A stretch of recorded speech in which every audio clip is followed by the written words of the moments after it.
in common. And today, what I want to talk about is the idea that what God offers us is not the ability to sort of do a rerun after we've made a mistake, but for the most part, I mean, maybe occasions we can do it, but most of the time we don't get a rerun where we get the opportunity for is a new beginning. And I think that's so important because we can all make mistakes. We just say something, we do something, and it just feels so stupid. And we do anything under the sun, we just take it back. And we don't get to do that because that would mean that the lesson would be gone so quickly because we could just press the rewind button. And instead, what God, instead of pressing the rewind button, he says, no, you don't get to do that. But what you do get to do is a new chapter, a new sentence, even. You get to stop one thing and you get to start doing something new anytime you want to do that. And that is an incredible gift that we have because so many of us get in this, coulda, woulda, shoulda in our minds where we're just wishing we could have rerun this or rerun that or rerun whatever, and it doesn't go anywhere. What goes somewhere is when we get that God gives us this opportunity to move forward in life with a brand new start. So I want to read for you a little bit out of the book Secrets of Heaven 3024. And this is very dense theological speak, but it's really talking about clarity and love and how the two go together. Because I think when we do that, when we start looking at our lives and looking at new starts, the idea of how clarity and love go together is really important. Any bond between truth and goodness, and there you could translate that clarity and love, comes by way of desire. In other words, it's something that we want to see happen. No type of truth ever enters our rational mind and forms a bond there except through our desire, because desire holds within it the good that is loved, and that creates a bond. So let's just pull that apart a little bit. See, we have these good things that we really love, and that this deep desire, and when we really desire for that good thing, that really good thing, that better relationship, that better connection, that more of a sense of meaning and purpose at work, fill in the blank, whatever it might be. When we really look at that and we really allow ourselves to dive into that, what it creates is this clarity. And that's where the way truth is used in this sense. It's this deep clarity. Oh yeah, so this is the right thing to do. So this is the next step to take. So this is what we can do today. And that comes down again to that beautiful new beginning, because yeah, you know what? It's so easy to get caught up in all this old stuff that's happened before. And I wish. And, we could all list right now, we could go around 20 rounds and just list stuff we wished we hadn't done. We could go back and do that again and again and again. And all right, so we can do that, we can look at it, but if we're ruminating on it, depressive rumination is one of the most destructive psychological forces out there, maybe the most destructive psychological force for many people, that depressive rumination that keeps on going back to here. And instead, God is asking us to look at a new loop, which is a new start. And part of that new start is really looking at our lives, again, this desire for goodness, really looking at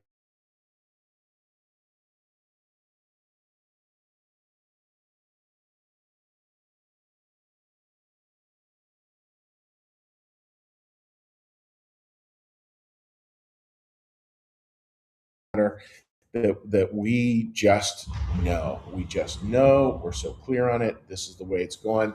Um, yeah, I just think.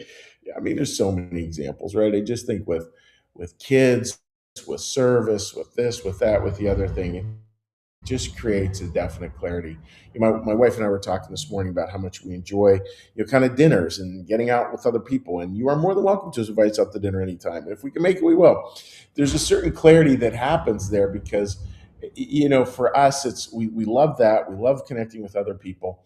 And there's a clarity then of like, well, this is where we should spend our time. This is where we should spend time doing these things because they really matter to us, and there's just these beautiful moments that come as a result. So there's a million examples, friends, and just think, what is it that you truly love, and where's the goodness that you see in that thing?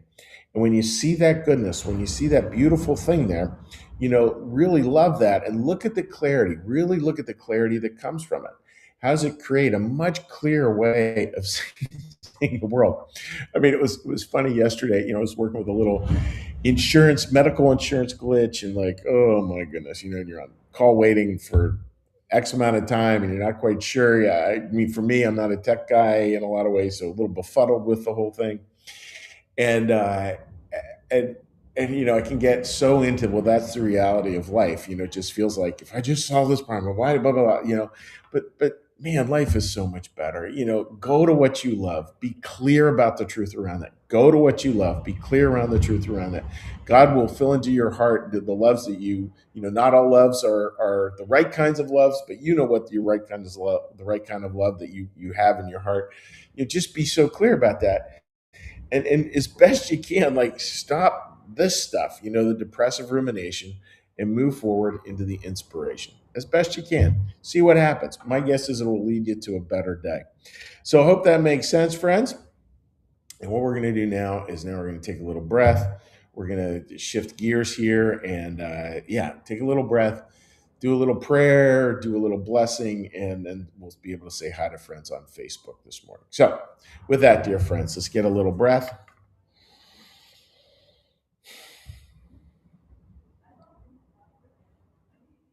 a little meditation. Be still and know that I am God. Be still and know that I am. Be still and know that I.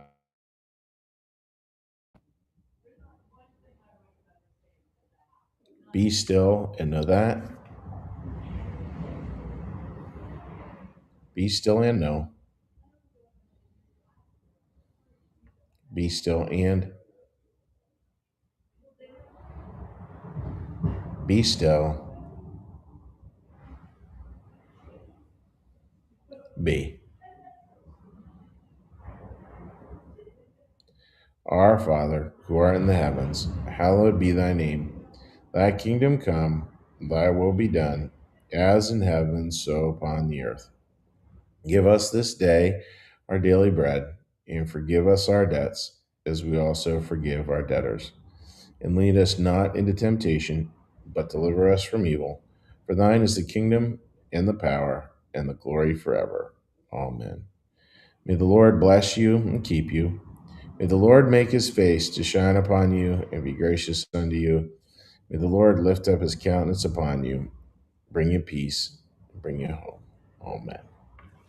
All right, dear friends, let's give a little quick cheery hello. All right, let me just pull that on up. Again, I hope all of you are having a wonderful day. A number of you commented on hearing the ocean in the background, which is, wife and I were enjoying hearing that this morning too. That's for sure. That was very beautiful. Again, I hope all of you are having all right. Marcus, good morning to you, buddy. I hope you're doing well. Now let's flip over to here, to here, and to here. The internet's working quickly today. Good stuff. All right.